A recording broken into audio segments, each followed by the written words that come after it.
na muhimman batutuwa domin amfanar al'ummarmu baki ɗaya. Dr. Yusuf Maitama Sule, ɗan masanin Kano, kana cikin waɗanda suka yi ta magana a kafafen yada labarai kafin zaben shugaba Buhari. To gashi Allah ya bashi kuma an samu lokaci kusan an tafi shekaru biyu. Yaya kake ganin salon tafiyar gwamnatin shugaba Buhari?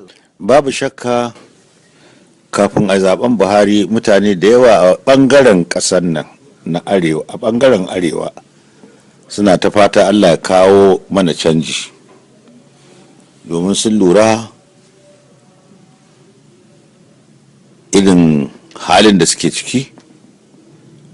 Sun shiga an tsangwame mu, an tsangwame mutanen arewa, an juya musu baya, an nemi musu wulakanci, an nemi musu gori, ba su da komi, ba sa ba da gudunmuwar komi, sun zama cima zaune. Maganganu irin wayannan da sauransu abin yi wa mutane ciwo, kuma mun san irin gudunmuwar da shugabanninmu da ita kanta arewa ta bayar tun farko, tun ma kafin a samu mulkin kai har ya zuwa lokacin da aka samu mulkin kai. Wannan yi wa mutane ciwo, aka yi ta addu'a, aka yi ta ƙoƙari, aka yi ta abin da za a yi. Allah ka kawo mana canji, kai mana sakayya ta alheri. Ƙasar ita kanta baki ɗaya an yi badakala, an yi kama karya, an yi abubuwa da yawa, an yi barna maras iyaka. Mutuncin da ƙasar take da shi a da a zamanin shugabanninmu na farko, su Awolowo, su Azikwe, su Tafawa Ɓalewa, su Sardauna, su Malam Aminu Kano, su Tarka, wanda suka ba da shugabanci na gari, suka ba da gudunmawa wajen gina ƙasar, har ƙasar ta samu mutunci a idan mutane. Duk babu a wannan a yanzu. Wayannan mutane da suka yi gudunmawan nan, musamman ma su shugabannin namu na arewa, Tafawa Ɓalewa da Sardauna, duk da wannan ana yi mana gori. Aka zo Allah ya karɓi addu'a mu, aka samu canji, Buhari ya samu mulki. Lokacin da Buhari ya ɗauki mulkin nan fa, an tuna ƙasar ba a zaune cikin kwanciyar hankali, babu zaman lafiya, kuma an yi shekara 15 ko fiye da haka ana taɓarna a dukiyar ƙasar. An samu kuɗi mai yawa wajen kuɗin fetur, an saci kuɗi mai yawa daga kuɗin fetur.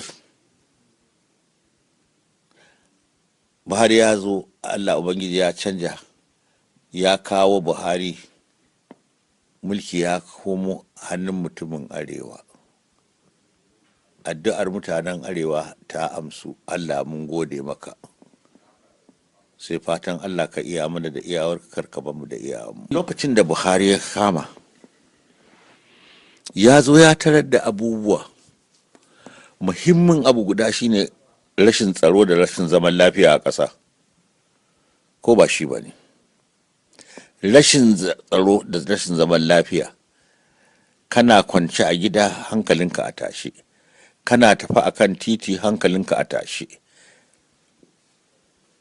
kana zaune, kana tsaye, baka san abin da zai same ka ba, hankalinka ta ashace yake. Ƙasar kuma ta so shiga cikin wani hali, babu arziki, ga arzikin amma muna cikin talauci, saboda arzikin da ake samu wasu 'yan kaɗan sun kwashe, sun mai da kansa attajirai. Muna zaune cikin ni'ima, amma muna zaune a cikin tsiya, amma ni'ima ta kewaye mu, ba ma samunta. Wannan fa shine lokacin da Buhari ya zo ya kara mulki. Babu zaman lafiya, babu kwanciyar hankali, an sace kudin ƙasa, kuma sai aka zo aka samu wani mummunan abu. Zamanin da, a gwamnatin da, fetur ɗin nan wanda muke takama da shi, wanda da shi muka dogara, sai da ya kai ana sai da shi dala 140 ganga guda. A zamanin Buhari sai da ya dawo dala 40, bai ma kai dala 40 ba wani lokaci. Duk dala 100 babu. Ya kamata mu san da wannan. Buhari ya zo ya ce so yake gyara. Shi ko duk abin da aka ce za a gyara sai an sha wahala. Tsalle ɗaya ake a faɗa rami, sai an yi 100,000 ba a fito daga ramin ba. Irin barnar da aka yi, ni kullum ina cewa tamkar mutum ne yake da gyambo. Gyamban nan ya daɗe, yana fata yana so gyamban nan ya warke. Dole zai masa magani, zai wanke shi da zafi, watakila ya kankare da zafi, in ya sa maganin da zafi. In ko ya ce ba zai ji zafin nan ba, gyamban ba zai warke ba, sai dai a yanke hannun ko kafar. Ko mutum ne wata gwaggonka ce ta karye, ka kira mai ɗori ya ce a rirriƙe ta, yana shafa kafar da ya zo inda karayar take sai ta tsalle ta fasa ihu, ta dinga ihu, sai ka ce a bari saboda tana ihu? Idan aka bari ba a gyara mata wannan karayar ba, sai dai a yanke kafar. To dole ne in aka ce za a yi gyara sai an samu wahala, amma tare da wahala akwai sauki. Haka ma Allah ya ce, fa inna ma'al usrin yusra, inna ma'al usrin yusra. Tare da matsi akwai sauki. Wannan wahala da ake ciki, idan aka yi haƙuri za a samu sauki. Babu shakka ana samun wahala a yanzu. Abinci ya yi tsada, kayan masarufi sun yi tsada, babu abubuwa, babu ci gaban da muke zato bai samu ba. Dama akwai wani malami Albani ya taɓa faɗi kafin a zaɓi Buhari, yake cewa muna ta addu'a a zaɓi Buhari, in Allah da za a zaɓi Buhari, amma mutane fa su gane, kada su yi zaton da an zaɓi Buhari komai kuma zai tafi lami lafiya.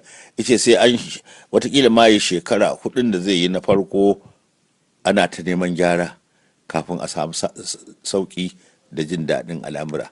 Sai an sha wuya akan sha daɗi. Akwai wani mahaukaci a Kano, muna ce da shi sarki, yakan yi wata magana, gashi mahaukaci ne amma magana ce ta hankali. Sai ya kira mutum ce, kai ya ka samari, zo maka nasiha, ka daure ka haɗi baƙin ciki in kana son kai aman farin ciki. Duk wanda bai haɗi baƙin ciki ba, ba zai yi aman farin ciki ba. Hausa su kuma suna da karin magana, suke cewa sai an sha wuya akan sha daɗi. Na yadda ana cikin wahala, amma wannan wahala dole ne a same ta, amma sai an sha sannan za a samu daɗi. Idan aka daure, to fa inna ma'al usrin yusra, inna ma'al usrin yusra. Saura da me su kuma gwamnati su dinga kula, domin a dinga tausayawa inda ya kamata. Wahala dole za a sha, tausayawa a dinga yi. A cikin wahalar a dinga ɗan tausayawa, to sai mutane samu sauki, har Allah ya kawo saukin baki ɗaya. Amma babban abu wanda nake wa gwamnatin Buhari murna kuma nake gode mata, an samu zaman lafiya, an so mu samu. Kwana-kwanan nan fa aka ce dajin nan inda 'yan Boko Haram suke, an je an ci wurin, ko ba haka aka ce ba? addini na musulunci da kowane addini abin da yake fara koya mana kuma ya nuna mana mahimmancinsa fiye da komai shine lafiya da zaman lafiya. Bayan imani da Allah, abin da ya fi komai mahimmanci a musulunci shine sallah. In ka idar da sallah kakan ce assalamu alaikum. Assalamu alaikum din nan ba wai ga musulmi kaɗai ba, ga kowa da kowa. Za mu zauna lafiya da ku, ba zan cuce ku ba, ba zan ha'ince ku ba, zan muku adalci, zan taimake ku, mu zauna lafiya. Abin da Allah yake so mu fara yi kenan. Ko da Kirista abin da ake fara koya musu, ku zauna lafiya da Ubangijinku, ku zauna lafiya da zukatanku, ku zauna lafiya da abokanan zamanku. Abin da ake fara koya kenan. Sai an samu zaman lafiya ake samun ci gaba. Ita ibadar kanta ma ai sai da zaman lafiya da kwanciyar hankali za ka yi ibadar. Don ana son nutsuwa a sha'anin ibadan. Babu kwanciyar hankali babu zaman lafiya ba za ka samu ba. To wannan muhimmin abu mun so mu samu cikin ikon Ubangiji. Amma sai da aka ɗauki lokaci, kusan yanzu an yi shekara 2 sannan muka ga kusan ƙarshen wannan abu wanda ya sami mu shekara da shekaru. Ba Buhari ba ne ya kawo rikicin rashin zaman lafiya, amma Allah da ikonsa Buhari ya kawo ƙarshensa da taimakon Ubangiji. Sauran matakai kuma da ake ɗauka ga su nan ana yi. Kuɗi da ake samu nan fetur, kamar yadda na faɗi ɗazu, ganga da dala 140 yanzu ta komo dala 40, sai a wani lokaci ma bata kai 40 ba, kwanan ne ta suma hawa. To ina kuɗin da za a yi sha'anin ci gaban? Kuɗi da aka samu da mutane sun sace, kuna ji da yadda ake karɓo kuɗin, ake binciko kuɗin, biliyoyi, miliyan, dubbai ma, tiriliyan. To akwai buƙatar a yi hankali, a yi haƙuri, a daure. Ban ce ba a samun wahala ba, akwai. Ban ce gwamnatin Buhari duk abin da ta yi daidai ba ne, ai mutane ne, ai cika sai Allah. Ba yadda za a yi mutum ya zama cikakke. Allah shi ne kaɗai ya cika, Allah shi ne kaɗai baya kuskure. Amma abin da mu ya kamata mu yi, musamman mu arewa, abin nan da Hausa suke cewa dauɗar gora a ciki ake sha. Ya kamata idan wasa kure ne mu zauna a tsakankaninmu, mu faɗa wa juna gaskiya, mu haƙuri da juna, mu haɗa kai mu gyara, mu yi wata wasau bil haq, wata wasau bil sabr. Ba haka ba, abin ba inda za a. Masu sauraro, kuna sauraron shirin bakonmu na mako wanda yake zo muku daga nan gidan rediyon Jami'ar Bayero, mai yada shirye-shirye akan mita 98.9 a zango na FM, inda a wannan mako muke tattaunawa da ɗaya daga cikin iyayen ƙasa kuma uba a wannan jiha tamu ta Kano, wato Dr. Yusuf Maitama Sule, ɗan masanin Kano. Dr. Yusuf Maitama Sule, duba da irin yanayin da aka samu kai a ciki a wannan lokaci na taɓarɓarewar tattalin arziki, duba da mashashara ta tattalin arziki da ta shafi wasu daga cikin ƙasashen duniya har da wannan ƙasa tamu Najeriya. Gashi kuma a wannan lokaci shugaba Buhari ya mai da hankali wajen dawo da martabar aikin noma a wannan ƙasa tamu. Shin menene ra'ayinka game da wannan shiri na dawo da martabar noma a wannan ƙasa tamu? To ai ba ma wai sai an sami mashashara ga sha'anin tattalin arzikin ƙasa ba, a kowane lokaci a sha'anin rayuwa. Duk ƙasar da za ta iya ci da kanta, to ai mishkilan ta fiye da rabi ta maganinsa, ta maganin mishkilar da ke gabanta fiye da rabi, inda za ta iya ci da kanta. Ɗaya kenan. Mu a nan Najeriya, Allah mun gode maka, musamman mu a arewa, Allah ya ba mu ƙasa ta noma, wanda idan da mun mai da hankali ga sha'anin noman nan, ba ma za mu iya ci da kanmu kurum ba, duk ƙasashen da ke Afirka ta yamma za mu iya ci da su. Duk ƙasashen da ke wasu Afirka ta yamma, idan muka mai da hankali akan sha'anin noma za mu iya ci da su. Kaga kadawa nan da bagauda dam wanda Audu Bako ya aiwatar, idan da an mai da hankali an ci gaba da abin da Audu Bako ya yi, da yanzu ma daga nan Kano za mu iya ci da duk Najeriya. Noma ita ce muhimmi. Abu biyu kullum ƙasa masu tasowa su kula da su: noma, ilimi. Na ce ƙasar duk da za ta iya ci da kanta, to ta yi maganin fiye da rabin mishkilan da ke gabanta. Haka kuma ilimi, shi ci gaban ƙasa ya danganta ga ilimin da ƙasar take da shi. Gwargwadon iliminku gwargwadon ci gaban ƙasarku. Saboda haka wani abu ɗaya guda biyu ƙasashe masu tasowa kamata su mai da hankali a kansu. Ai sai da ilimi za ka yi aikace-aikacen da za ka yi na kyautata tattalin arzikin ƙasar. Sai da ilimi, sai da ka ci abinci, ka samu lafiya, za ka yi aikin. Su ne muhimmai. To dangane da wannan sha'anin aikin noma, ba na manta, Allah ya ji kansa ya gafarta masa, Sardauna ya taɓa yin wani tsari yake cewa in Allah ya yarda arewan nan sai ta zama kore shekara duk. Yana nufin duk shekara ko ina ka je za ka ga ana ta noma ko ana aikin lambu. Abin da ya shirya, da damuna ga ruwan sama za a yi ta noma, a yi ta shuke-shuke. In ruwan sama ya ɗauke, duk wani babban kogi da yake arewa za a yi masa dam a sami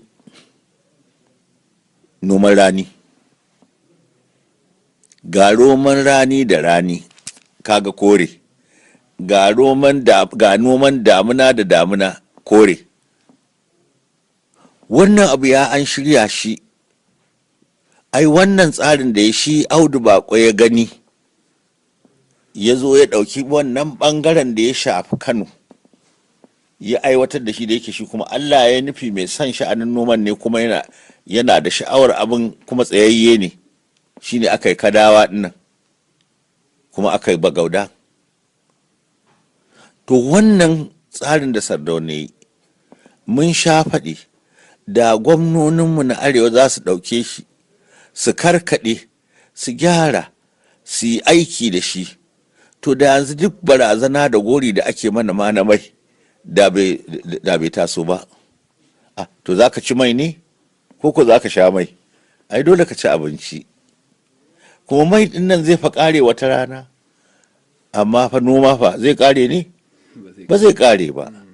Saboda haka susanci ne, wauta ne, rashin hankali ne, rashin tunani ne a ce ba mu ɗoye da hankali ba a kan sha'anin noma.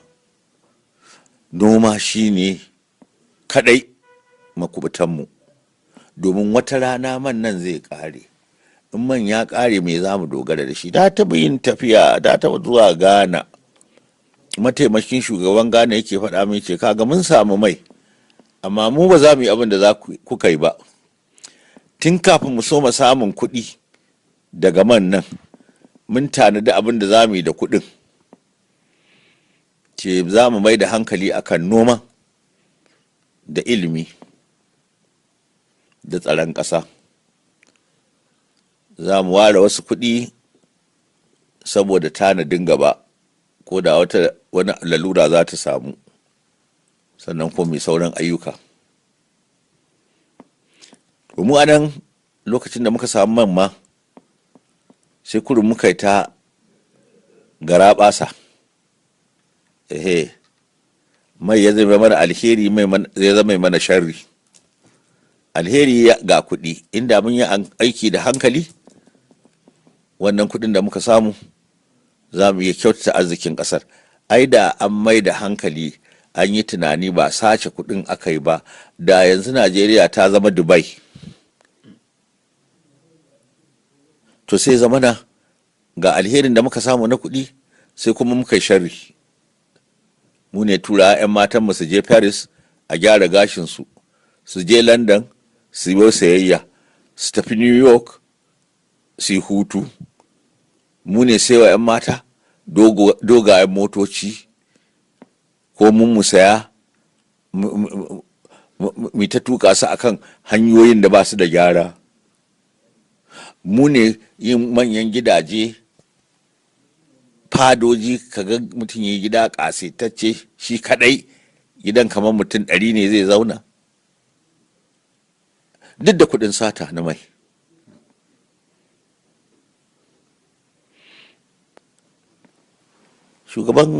Mataimakin shugaban Ghana ya ce mu ba za mu yi wannan adin naku ba, ga abin da za mu yi. To mu ma ba a makara ba, ala sa mu dawo hanya, mu gane, mu bai da hankali kan noman nan. Har yanzu ina son a nemo wannan filan ta Sardauna a karkaɗe. Mu manta da bambance-bambancen siyasa, gwamnonin arewa su haɗa kai, su zo su duba wannan.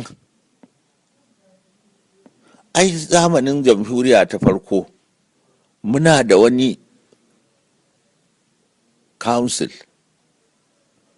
na tattalin arzikin ƙasa wanda prime minister shine chairman. Firmiyoyin nan na gabas da yamma da arewa duk suna zuwa a zo a ga wani tsari ya kamata a yi wa Najeriya na tattalin arziki. Najeriya duk baki ɗaya, arewa ɗin, yamma ɗin da gabas, ko'ina a nan za a yi. Ai kaga jam'iyyarsu daban-daban ne ko? Amma duk da haka suke taruwa a yi wannan. Idan an yi wannan aka yanke shawara, kuma kowa in ya je jiharsa sai ya aiwatar da abin da ya shafi jihar. To haka nake fata a yi a nan gwamnoninmu na arewa, ko menene jam'iyyarka, ko meye ra'ayinka, ku haɗu da 'yan uwanku. Sha'anin tattalin arzikin ƙasa ba ruwansa zancen bambancin jam'iyya. Ina ruwan yunwa da bambancin jam'iyya? Ina ruwan yunwa da bambancin siyasa? A zo a yi wannan don a kyautata bayan Allah su samu kwanciyar hankali. Na tabbata idan aka yi haka za mu samu ballantana. Kuma akwai wani abu, idan aka samu haɗin kai a arewa, ni na yi minista na ma'adanai da lantarki. Da aka sami independent, samu mulkin kai, ni ne minista na farko na ma'adanai da lantarki. Kafin a samu mulkin kai, babar baɗi shi ne ministan, ni na gaje shi da aka samu mulkin kai.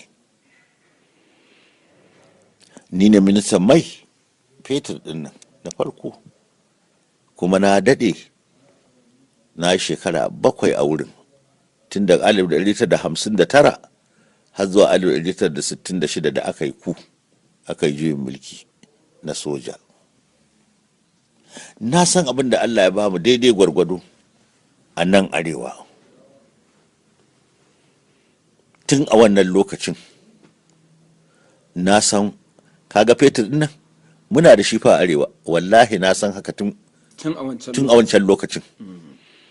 Abin da ya sa mutane, kamfanonin ba su zo nan ba, kullum suke cewa to ai mu kuɗi muka zo nema.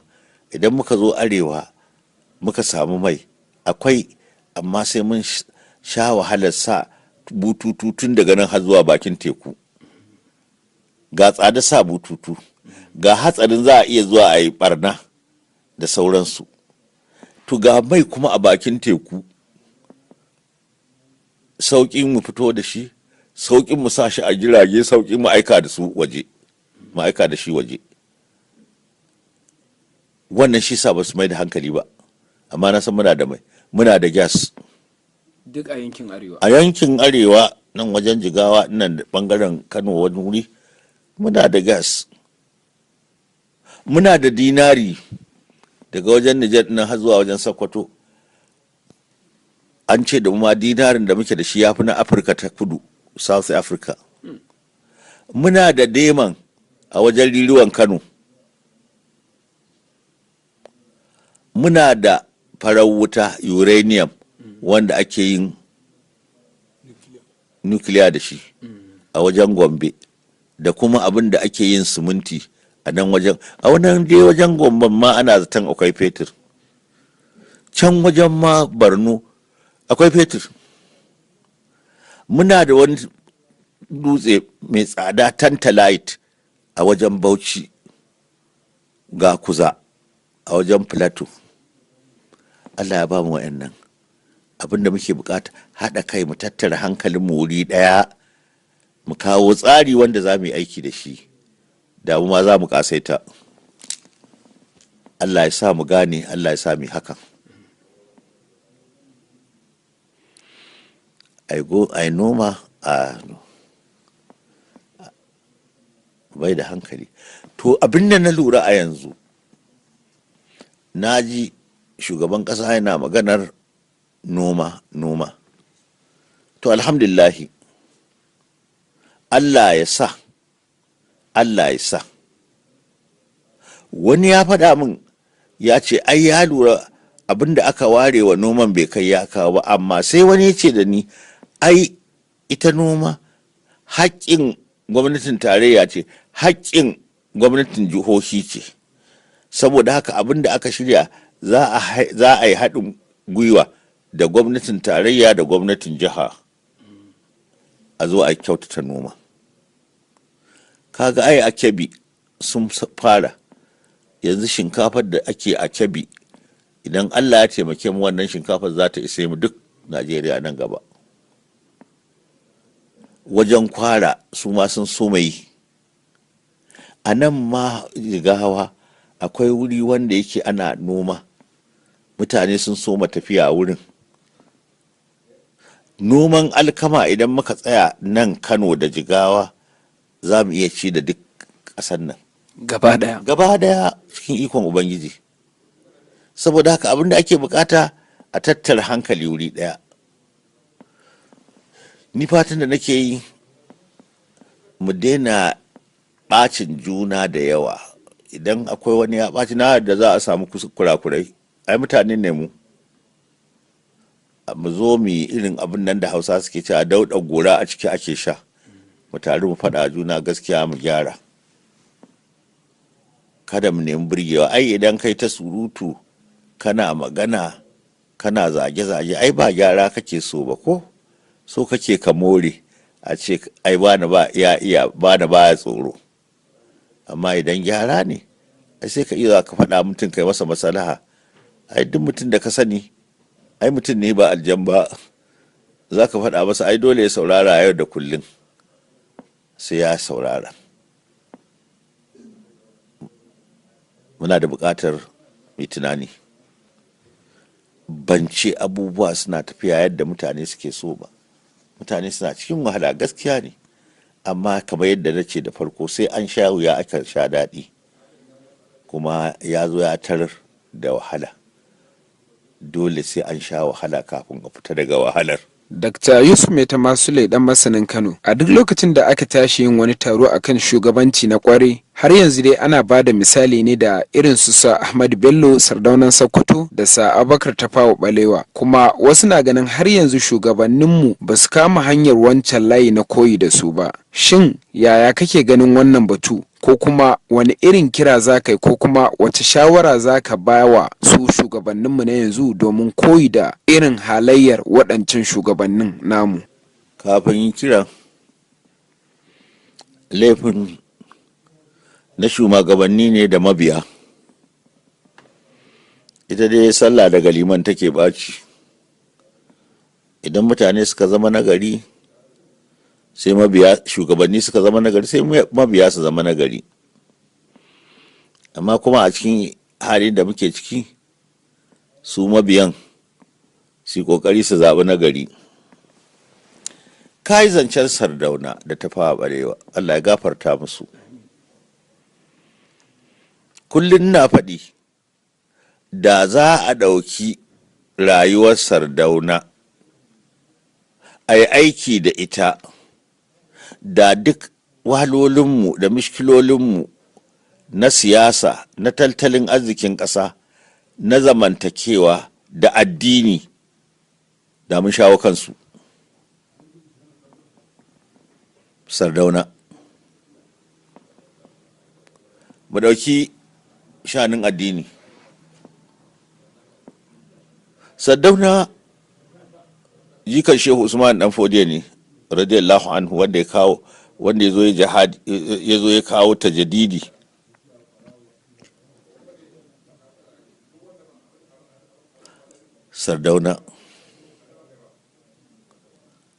Sardauna lokacin da yake premier shine mataimakin shugaban kungiyar musulmin duniya baki daya. Sarkin Makka shine shugaba. Amma Sardaunan nan likitansa Kirista ne. Dr. Ishaya Audu. Sardaunan nan babban mai kula da tsaronsa Kirista ne, Bayarabe, Sunday Awoni, Bayaraban Kwara ne, ko kuma Kogi a yanzu. A cikin ministocinsa, babban wazirinsa na hannun dama Michael Audu Buba ne, Kirista, mutumin Shandam a Plateau. Babban amininsa a cikin sarakuna, Sarkin Kagora ne, Kirista, Kabila a kudancin Zaria. Akwai wata rana Sardauna ya taɓa zuwa Kingsway, kantin Kingsway a Kaduna, sai ga wasu 'yan makaranta, ya ce, kai me kuke yi? Suka ce, a muna kallo ne. Ce to kowa je ya ɗauki abu guda zan biya. Suka je kowa ya ɗauka, sai ce da zaginsa a je a biya. Zagi ya je biya, sai zagi ya tambayi ɗaya daga cikin yaran, kai wani kabila ne kai, wani addini kake yi? Sai Sardauna ya ji, sai ya fito, sai ya waiwayo a fusace, ina ruwanka da addini nai, ina ruwanka da kabila tai, ɗana shike, kar ka ƙara yin wannan. Haba jama'a, wannan za ka soke shi a gaban sha'anin addini? Ba magana kabilanci. Haba malam, ba zancen kabilanci ko addini. Ina ruwanka da kabila tai, ina ruwanka da addini ne, ɗana shike. Sardauna kenan. Lokacin da aka yi wannan ƙungiyar nan Ken, ƙungiyar Kirista ta Najeriya, da sanin Sardauna da yardarsa, shi Dr. Ishaya Audu da wani Jole Tanko Yusuf, wanda ya yi provincial commissioner a Zaria, Kiristoci suka zo suka ce da Sardauna, mun ga ƙoƙarin da kake yi wajen musuluntar da mutane, amma bisa gaskiya za a yi maka adalci, maguzawa kake zuwa ka musuluntar, ba Kiristoci kake sa su musulunta ba. Mu ma muna son mai koyi da kai, mu je wannan wajen maguzawan ko za su shiga addinin Kirista. Ishe alaba da sa'a. Ai babu tilas a addini. Musulunci ya ce la ikraha fid din, babu tilas. Suka ce mun yi ƙungiya saboda yin wannan aiki da muka yi niyya. Ai a lokacin sunan ƙungiyar Christian Association of Northern Nigeria. Daga baya da sauran Kirista suka rungumi wannan ƙungiya, sai aka cire Northern ɗin ya zama Ken kurin. Da sanin Sardauna, ya ce alaba da sa'a. A gani, duk da yana mataimakin ƙungiyar musulmi ta duniya, duk da yana jikan shehu usman dan hodiyo mujaddadi kuma shine premier, bai amfani da mulkinsa ba ce zai tilasa wani, ya bar suka je suka yi abinsu. Ya taɓa tafiya yana je wajen kudancin zaria ko wajen kagora ne ko marwa, an samu wasu bakin mishan sun zo suna yin wani kwas, ya ga wurin zai wuce sai ya tsaya ya shiga, ya ce da mutanen turawa ne, ya ce in ne muku godiya saboda kun zo ku wa mutane na tarbiyya, koya musu hanya ta gari a daidai fahimtar ku, na gode muku. Yasa aka kawo shanu da kuɗi da miye duk aka bayar. Sardauna kenan. Wannan mutum za ka zarge shi da nuna bambanci ko kin wani addini? Don haka na ce inda za a ɗauki ra'ayinsa za mu shawo kan abin da ya dame mu game da abai baɗa da suke gabanmu. A wajen siyasa, Malam Aminu Kano nefi ya yi, Allah ya gafarta masa.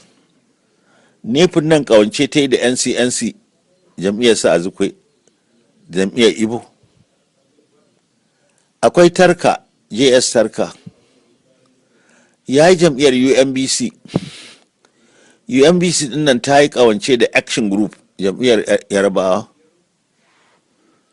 Amma duk lokacin da Malam Aminu Kano ko Tarka aka yi wani shawara ko aka tattauna wani abu ko aka tsara wani abu a ƙungiyoyinsu wanda suka ga zai shafi mutuncin arewa ko zai taɓa arewa, wallahi za su zo su faɗa wa Sardauna ko Tafawa Balewa, duk da bambancin na siyasar.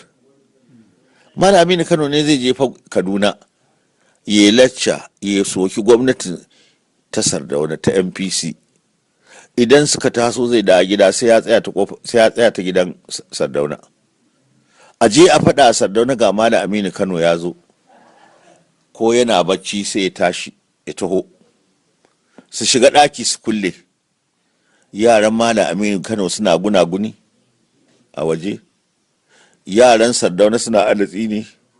Sardauna da Malam Aminu Kano sun kulle kansa a ɗaki, ba a san abu me suke yi ba. Su gama, Sardauna ya taso ya rako Malam Aminu har jikin mota, har ma in za su tafi ce a ba yaran Malam Aminu wani abu sa sha ruwa a hanya. Ga bambancin siyasar.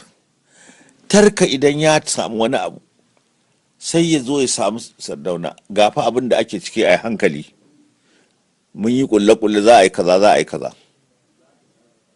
Haka balan in yana son wani abu ya shafi gwamnatin Tafawa Balewa, dama sun saba sun koyar a middle school ta Bauchi tare, ba a yi wa Malam Aminu Kano iso wajen Tafawa Balewa.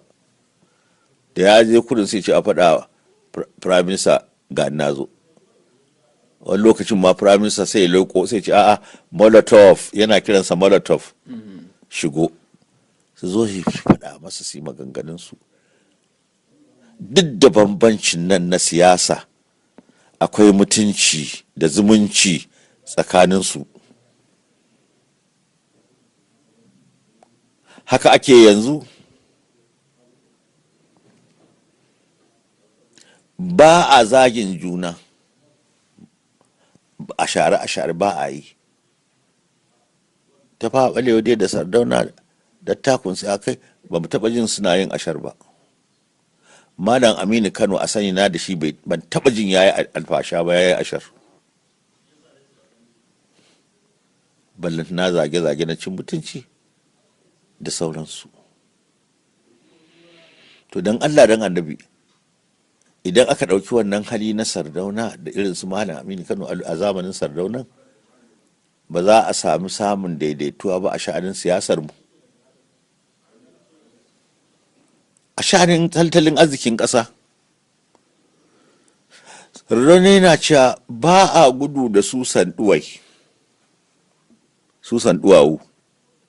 Yace duk minista na wanda yake son ya ciniki ya bar ministan ya shiga harkar ciniki zan taimaka mai, amma ba zan yadda ba kana gwamnati kuma kana ciniki. Ce ai mutane ne suka zaɓe mu don mu kare haƙƙinsu,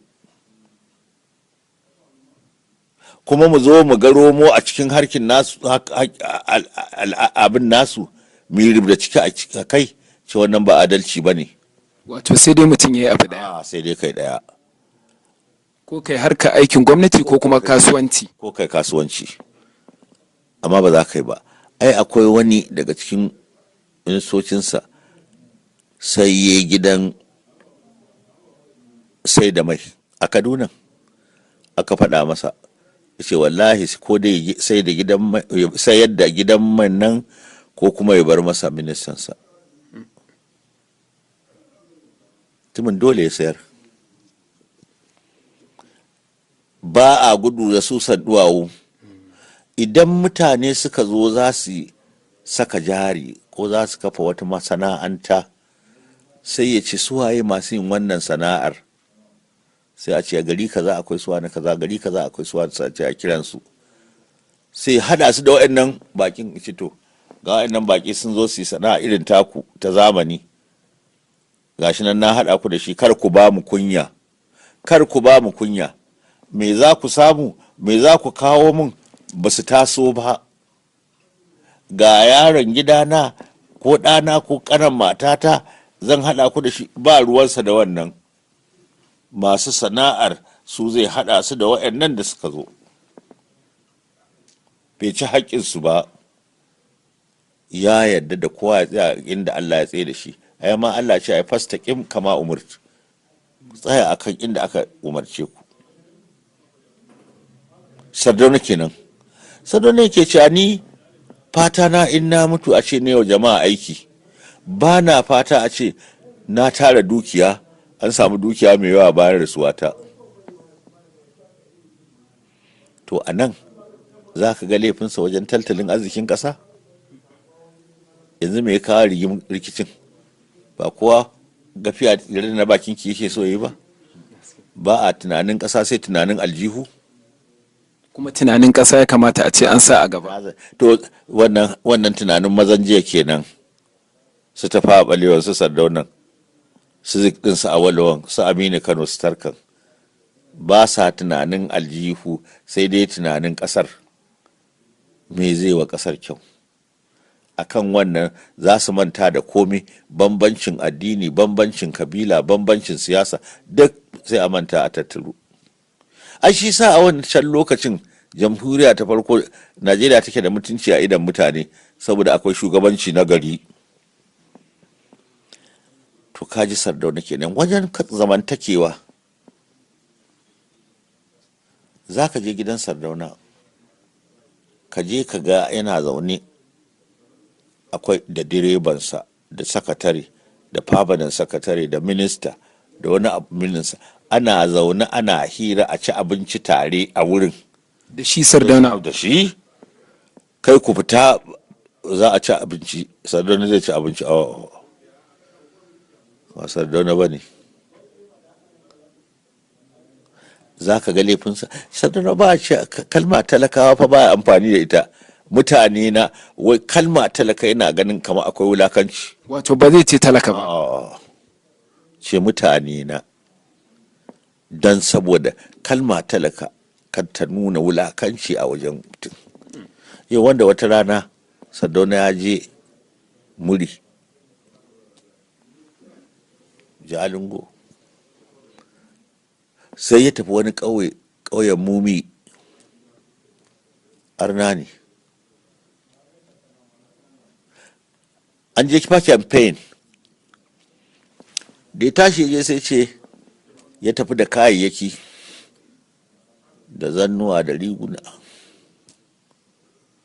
Mutane aka taru, Allah ya gafarta Sardauna. Sai ce ban zo campaign ba, na zo ne zumunci, na zo gaida 'yan uwana, an faɗa min kakata daga nan take. Sardauna firimiya jikan shehu usman dan hodiyo ya zo yake ce da mutanen mu ya arna ya zo gai da su saboda yan uwansa ne dan kaka tasa daga nan take, ko haka ne ko ba haka bane dai ai abin yi musu daɗi. To mu ba ma campaign ma tun daga wannan auren, ba magana kyama, ba kabilanci, ba kyama, ba kyama, ba maganar addini, babu shi. Amma ka san tun daga shehu usman dan hodiyo radiyallahu anhu ba a samu wanda ya yi wa musulunci aiki a bangaren nan ba irin Sardauna, ko akwai shi? Babu. Amma duk da haka ai shi addinin musulunci daɗinsa karkare na wa mutum addininsa, kar ka zagi addininsa ko na ƙarya ne sai ya zagi naka na gaskiya. Babu tilas a addini, a bar kowa in ya ga dama ya karba, in bai ga dama ba ya je. Sardauna kenan. Don haka na ce idan da za a ɗauki halayen nan na Sardauna a mai da shi policy, a mai da shi shine manufa, to duk waɗannan abai waɗanda suke damun da sha'anin addini da sha'anin siyasa da sha'anin tattalin arzikin ƙasa da zamantakewa tsakaninmu, to duk za mu shawo kansu in Allah ya yarda. Can ga ta fawa balewa dattijo mai mutunci mai gaskiya wanda duniya ta yarda a zamaninsa shugabannin ƙasashe masu tasowa yana ɗaya daga cikin shugabanni uku wanda aka ce duniya ba irinsu, da shugaban India Nehru, da na Brazil ban iya tuna kowa ba, da shi ta fawa balewa. Duk duniyar nan ba irinsu a ƙasashe masu tasowa wajen gaskiya da kamanta gaskiya da san ƙasa da tsayawa da iya tafi da wayo shugabanci. Allah. To ai a lokacin akwai ripoto da aka taɓa yi a 1961 ne ko da biyu, aka ce Najeriya da waɗannan ƙasashe guda biyu, Brazil da India, in suka samu shekara 15 zuwa 20 da shugabanci irin na waɗannan mutane, to ƙasashen nan za su yi kunnen doki da manyan ƙasashen duniya, America, Ingila, France, Germany, Rasha. Babu shakka Da an sami kyakkyawan shugabanci irin nasu. To ai kaga India su sun kai ko ba su kai ba? Yanzu India tana nukiliya ce. India wajen sha'anin kwamfuta tana gaba da kowace ƙasa a duniya. India likitocin da suke fitowa daga makarantunsu a shekara sun fi na kowace ƙasa a duniya. India suna yin jiragen sama, suna yin jiragen ruwa da jiragen yaƙi, motoci da sauran abubuwa, makamai da sauran abubuwa duk suna yi, duk da talauci da bambancin addini da kabila da ke India ya rubanya namu sau 100, amma saboda shugabanci na gari sun samu. Brazil su ma kara ya kai tseko, muku shugabancin namu da aka yanke saboda wannan juyin mulki da aka yi na soja na ba gaira ba dalili, na san zuciya, shine har yanzu ba mu kai gaci ba. Amma za mu kai cikin ikon Ubangiji, domin komai yake da farko yana da ƙarshe. In aka samu shugabanni na gari irinsu, to in Allah da mu ma za mu kai gaci. Ta fawa balewa saboda irin salon shugabancinsa, Najeriya a lokacin take da mutunci. Duk inda ɗan Najeriya ya je a duniya ana kallonsa da mutunci, yana takama, yana ɗaga kai, ana ganin girmansa, ana ganin mutuncinsa. Shugabanninsa na gari, ƙasar daidai gwargwado tana zaune lami lafiya, ga mutunci, muna mutunta juna kuma a gida. Yanzu ba haka ba ne, amma in Allah da ni ban fidda zato ba, babu mai fidda zato daga rahama ubangiji sai batacce. In Allah da wayannan munanan abai wadai za su zo ƙarshe.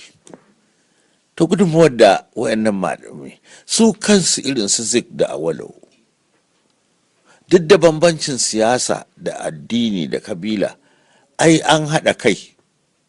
Duk abin da ya shafi Najeriya wanda zai sa Najeriya ta ci gaba, za su manta da bambance-bambancen nan nasu, su haɗa kai su ga an ciyar da Najeriya gaba. Suna girmama junansu, suna mutunta junansu. Ai kafin Najeriya ta samu mulkin kai, ana zancen, ana tattaunawa, ana shawarar yadda za a samu mulkin kai. An taɓa zuwa London wajen taron tsarin mulkin. Wata rana da safe sai Awalo ya ga Sardauna, sai ya gaishe shi, sai ki amsa. Ya kuma gaishe shi, ki amsa, ce a'a lafiya, dan sarki yana kiran dan sarki prince. Sai ce akwai yaron kawa ne, sau biyu yana gani na bai gaishe ni ba, in ji Sardauna. Ya faɗa Awalo. Awalo yana jin haka sai ya zaga, sai ya samu wannan mutumin. Yaron nasa ya riko hannunsa ya jawo shi kashi gaban Sardauna. Ya ce durkusa ka gaida Sardauna, ka durkusa. Ce nan gaba idan ka ga Sardauna baka gaishe shi ba, zan kore ka daga jam'iyyata ba. Ba jam'iyya nake ba, na yan iska. Kuma ya tsuguna ya gaishe shi. Kada ya gaishe shi mana, sai kore shi a nan. To ni akwai na misalin da aka yi mulkin kai, ina minista, Awolo yana shugaban adawa, leader na opposition. Da safe in an zo mitin na house, zan baro kujera ta an zo wajen Awolo in durkusa an gaishe shi. Bai ta ma kana nan lafiya kaza kaza. Har wata rana sai prime minister ya kira na, ce dan masani, na ce ranka da ce na ga wata haramtacciyar kawance da kuke yi da Awolo. Na ce kai ka koya min ranka daɗe. Ya kamar yaya ni na koya muku? Na ce to mutane dai sun sani ni ne karami a cikin gwamnatinka, saboda haka suka ce ni dan gaban goshinka ne, shi yasa ma ka naɗa ni minista a wannan ƙananan shekarun nawa.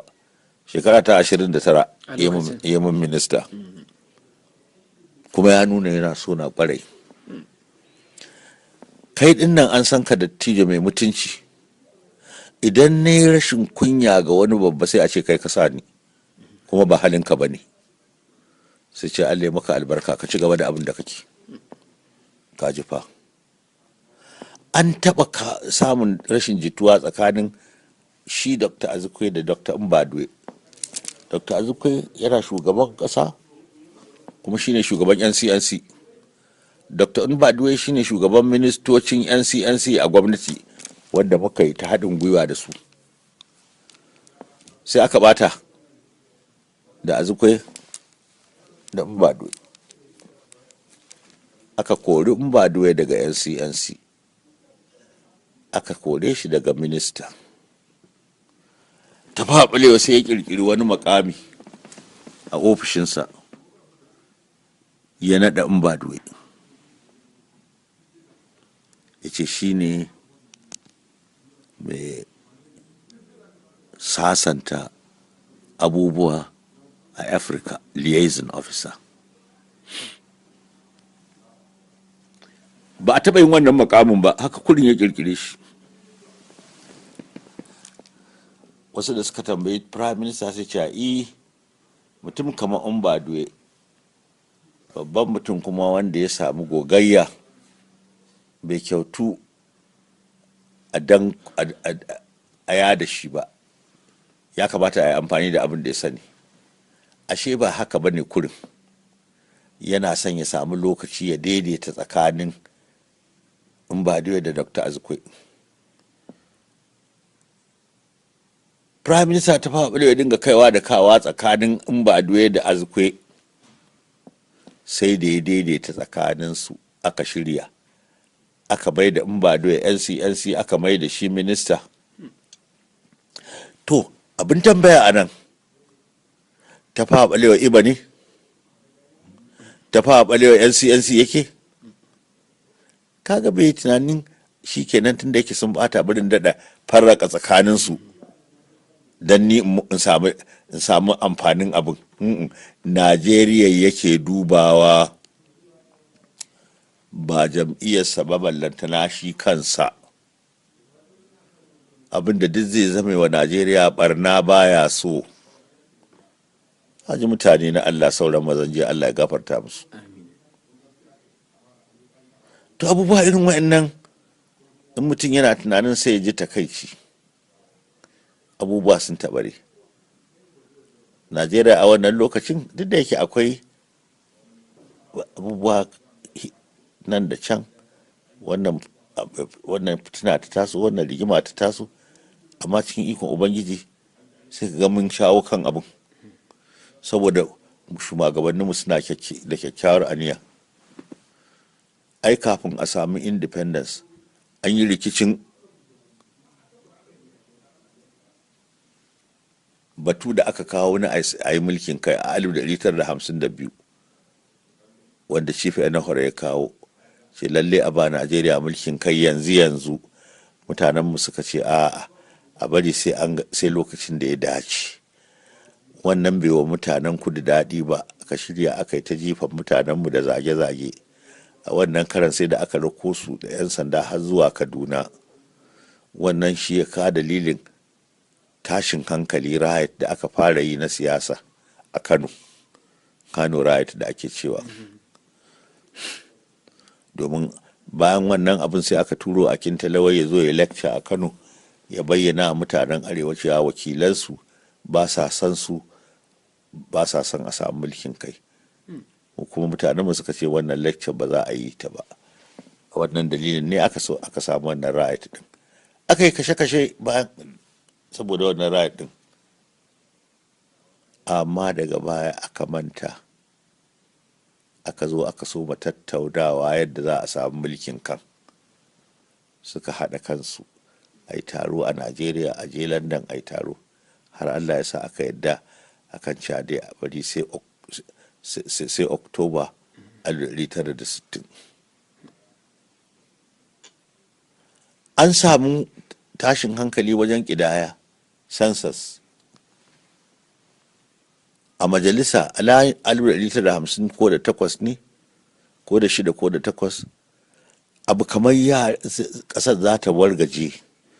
A majalisa aka yi ta maganganu marasa daɗi, amma Allah da ikonsa ya samu ka tsallake.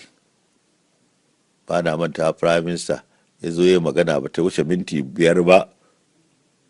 Ba duk maganganun da aka yi masu tada hankali, Allah ya zuba wa fitinar, ya zuba wutar ruwa ta mutu. An zo an yi zaben 1959 na independent. Ba jam'iyyar da ta samu majority da za ta iya kafa gwamnati ita kadai, amma NPC ta fi kowace jam'iyya samun wakilai, sai dai ba ta samu wakilai da za su iya kafa gwamnati ita kadai ba. Dole sai an hada. Duk jam'iyyun da suka haɗu suka samu majority, suka samu rinjaye, sa iya kafa gwamnati. Sai aka soma tunanin, wasu suna tunanin NCNC da Action Group, duk jam'iyyoyin kudu su haɗu su kafa gwamnati. A nan wasu masu hankali har da turawa suka yi magana da Zik, suka ce kai Zik kafi kowa ƙoƙari wajen nemo 'yancin Najeriya, kuma da kake neman 'yancin Najeriya nan, so kake yi Najeriya ta zama ƙasa ɗaya, ba so kake ta wargaje ba. To wannan abin da kuke so ku yi, Najeriya za ta wargaje, domin ku ce kun yi gwamnati babu mutanen arewa. Mutanen arewa su suka na kudin nan yawa, a yanzu kuma suna da wakilai fiye da kowane ɗaya daga cikin jam'iyyunku. Ko da girman ƙasa, arewan nan ta fi kudu. to idan kuka ce kun ware ita ba a yi gwamnati da ita, to kun ce da su ku sauka lafiya, za su balle su ma su yi ƙasarsu daban. Duk ya ga haka shine ya yadda NCNC ta haɗa gwiwa da NPC aka yi gwamnati ta farko ta independent. Kaga mun tsallake wannan saboda tunanin abin nan, tunanin ƙasar ba kai ba. An sa tunanin ƙasar shine a gaba, shine a gaba da ci gaban ƙasar kurum. an so ƙasar fiye da kawuna. An zo 1964 zaɓe, shekara 5 bayan zaɓen independence, wanda ya kawo rikici. NCNC Action Group da ƙawayensu NEPU da UNBC suka ƙi shiga zaɓen, sai mu MPC da sabuwar jam'iyya da Akintale ya balle daga Action Group, ya yi wata jam'iyya ta sai UNDP, ya ƙawance da mu NPC, muka ce mu za mu yi zaɓe. Aka yi zaɓe a arewa, aka yi zaɓe a yamma, ba a yi ba a gabas da Midwest. Muka ce mun ci. A bisa ga tsarin mulki, shugaban ƙasa President Azikwe shi ne zai kira shugaban majority ya kafa gwamnati. Ya ce ba zai kira ba, don zaɓe ba a yi shi ba cikakke. Ƙasar ta tanja kamar za ta wargaje. Aka samu wasu dattijai suka shiga cikin al'amarin, aka dinga magana da manyan jam'iyyoyin, zaki bari da musa bari. Muka tsallake rijiya da baya, da ma muka tsallake. To ai shi ma kuɗin da aka yi na 1966, Allah ya nufin lokaci ƙarshen gwamnatin kenan. Amma daren da aka yi ku, a ran nan ai prime minister sun yi mitin da Mbaduwe da Okote Ebo. Prime minister ya faɗa musu rikicin da ake yi da kashe-kashen da ake yi a jihar Yamma, shi bai goyi bayan abin wannan ba, kuma ya ce gobe zan yi magana a majalisa, zan kafa dokar ta ɓaci a jihar Yamma, zan kau da Akintale daga firmiya, zan naɗa Kantoma. Har ma ya rubuta maganar da zai yi ba Mbaduwe, ya ce ka je ka duba da sassafe ka kawo in kana da wata shawara, sai mu gyaggyara sannan in magana. Wannan magana ce da bai ba. A cikin daren aka ɗauke shi. A wannan daren. Kaga da ya yi wannan maganar, da ya yi wannan abai baɗan da ya shirya, da an samu zaman lafiya, da wannan ma mun tsallake. To, Allah ga bayinka. To muka shiga cikin wani abu.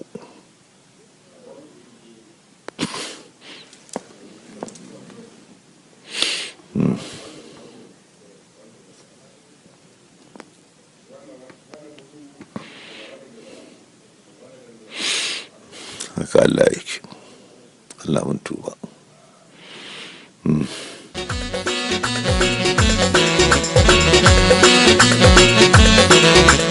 Allahu Allah ka tabaraya, Allahu Jalla ka tabaraya, Najeriya ka ce ka tabaraya, Najeriya ce ba ka kun amana.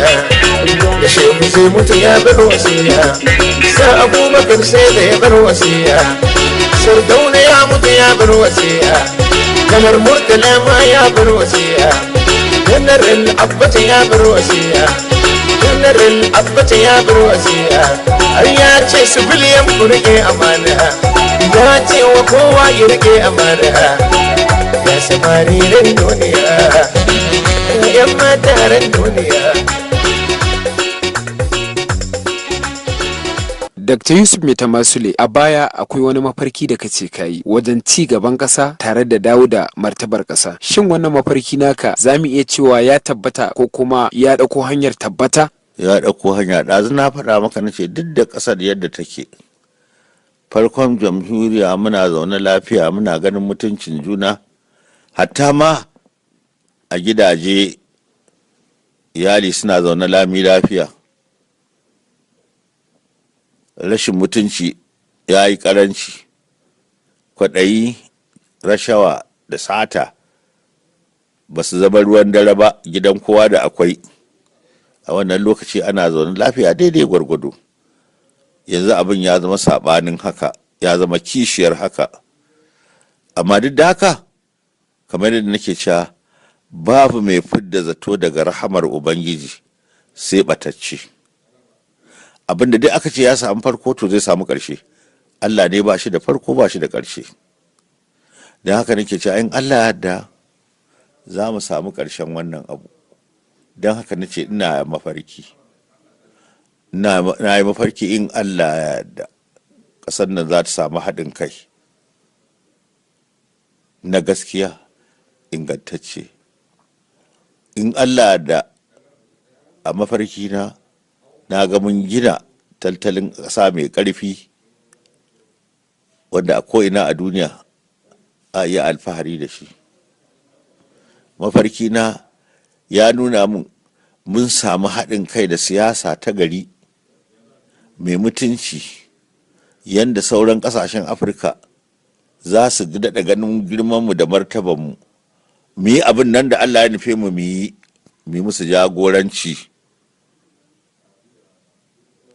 Na yi mafarki Najeriya za mu zo mu zauna da juna, mu zama uwa ɗaya uba ɗaya in Allah yadda. Kuma za mu shiga cikin ƙungiya na duniya, mai kafaɗa da kafaɗa da dukkan wata ƙasa a duniya mai mutunci. Wannan mafarki ina fata Allah ya tabbatar da shi. To amma ma mai ƙoƙari, ƙoƙarinmu mu samu shugabanni na gari. Na faɗa muku na ce sallah daga liman take ɓaci.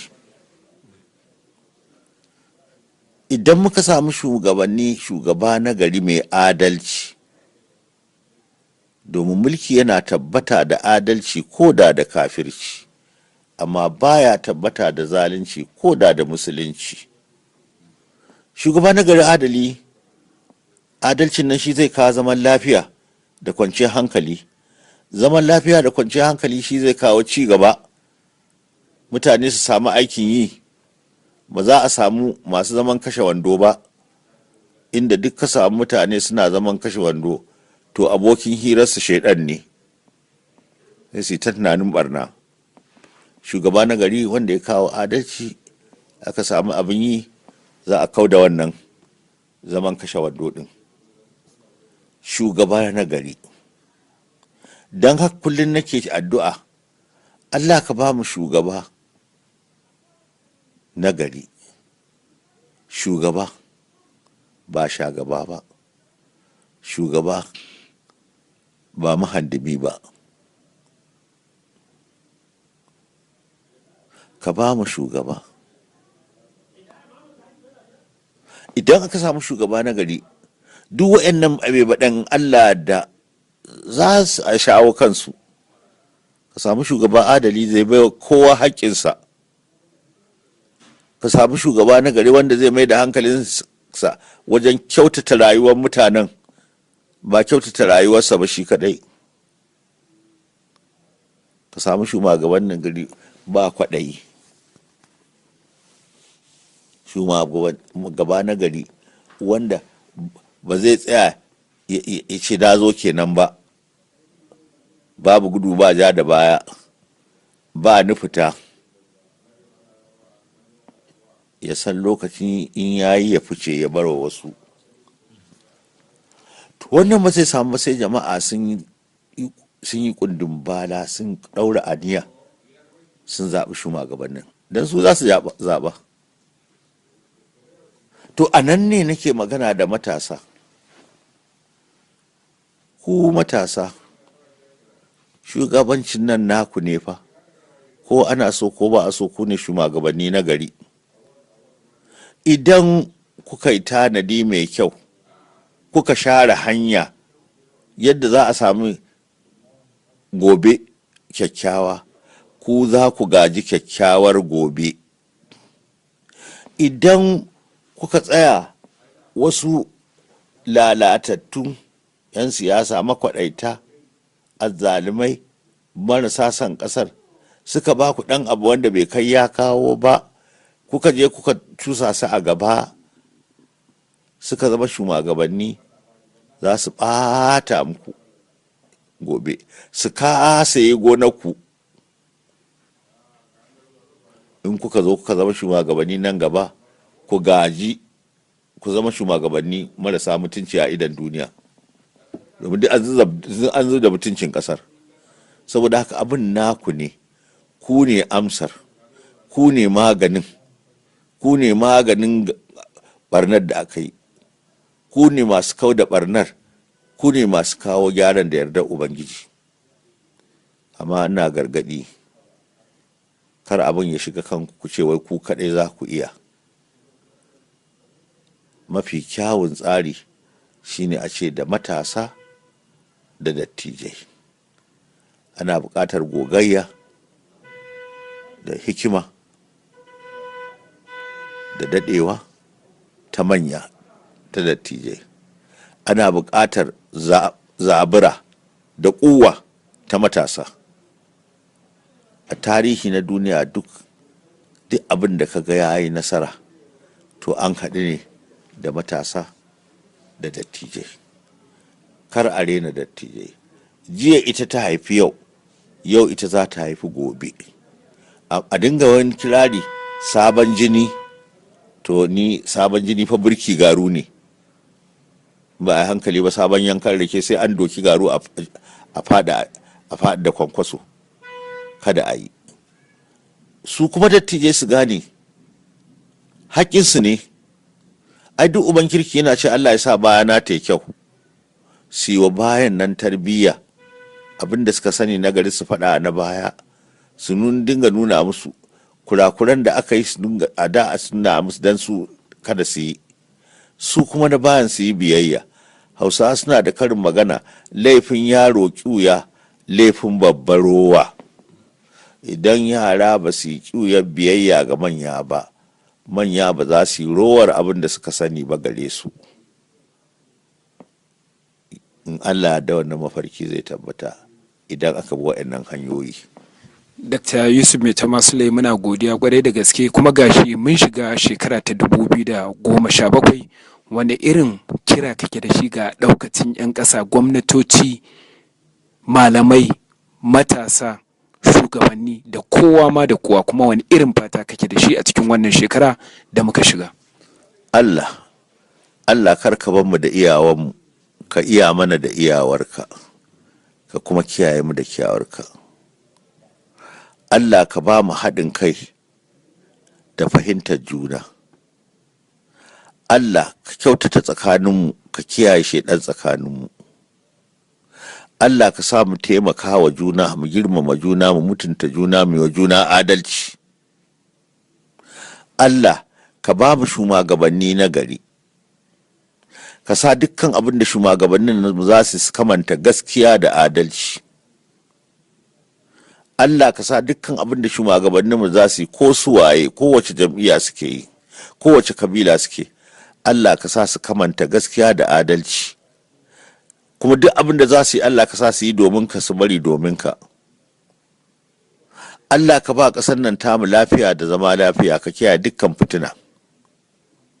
Allah ka sa mu so juna. Ina kira, ina roƙo duk ɗan Najeriya ya ta addu'a, Allah ya sa mu yi domin sa, mu bari domin sa. Allah ya sa mu gane. Allah ya sa mu gane. Allah ya sa mu gane. To masu sauraro, iya abin da za mu iya kawo muku kenan, inda kuka saurari hira a cikin shirin bakonmu na mako da ɗaya daga cikin iyayen wannan ƙasa tamu, kuma ɗaya daga cikin iyaye a wannan jiha tamu ta Kano. Da fatan Allah ya ƙara lafiya, Ubangiji Allah ya kawo jinkiri mai amfani. Muna godiya kwarai da gaske da wannan gudunmuwa da aka bayar tun daga wancan lokaci har izuwa yanzu. Muna godiya kwarai da gaske. A madadin bakon namu da muka kasance da shi a wannan makon, Alhaji Dr. Yusuf Maitama Sule, dan masanin Kano, sai kuma masu taimaka masa akan ayyuka na musamman, Alhaji Sabulamido, Sani Ahmad Sharif, sai kuma shugaban shirin Hamza Ibrahim, sai kuma injiniyoyinmu da suka tattara mana shirin a na'ura, injiniya malam sani ashraf tare da injiniya abdul abu da kuma injiniya malam yusuf.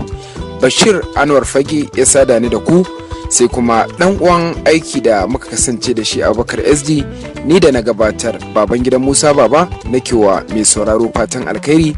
Mu kasance wani mako mai zuwa idan Allah ya kai mu.